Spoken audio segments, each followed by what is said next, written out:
ఈ చట్టం ప్రకారము 3 పీనల్ యాక్ట్స్ ఉంటుంది. ముందు సెక్షన్ 2 అనేది కట్నం అంటే ఏందని చెప్తుంది. సెక్షన్ 3 ప్రకారము కట్నము డిమాండ్ చేయడము ఇవ్వడం 2 నేరమే. ఓకే. అంటే ఇక్కడ చెప్పాలంటే అమ్మాయి తరఫున అబ్బాయి తరఫున ఇద్దరు భాగస్వాములే నేరంలో, కానీ చట్టంలో ఒక వెసులుబాటు కూడా ఇచ్చింది మనకు.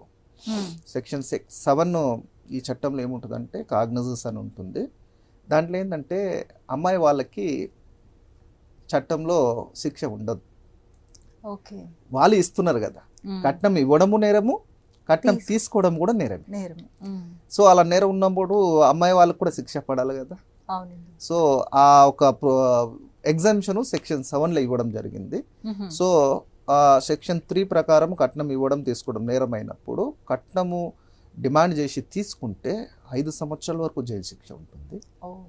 అలాగే పెనాల్టీ అనేది ఫైన్ అనేది 25,000 కన్నా తక్కువ ఉండొద్దు. ఆర్ ఎంత కట్నం అయితే ఇచ్చారో అంత, ₹1,00,000 ఇస్తే ₹1,00,000 పెనాల్టీ ఇచ్చు. తక్కువ 25 విచ్ ఎవర్ ఏది ఎక్కువ ఉందో ఆ దానికి వెళ్తుంది. సో శిక్ష పడుతుంది. ఇది ఒకటి. నెక్స్ట్ మనకి ఏంటంటే డిమాండ్ చేయడము, పెళ్ళి అయిన తర్వాత మళ్ళీ అధిక కట్నం గురించి వేధించడం జరుగుతుంది. దానికి శిక్ష 2 సంవత్సరాల వరకు పడుతుంది. పెనాల్టీ మనకు లిమిట్ లేదు. అలాగే సెక్షన్ 6 ఇంతకు ముందు చెప్పాను మీకు, కట్నం అనేది అమ్మాయి యొక్క బెనిఫిట్ గురించే.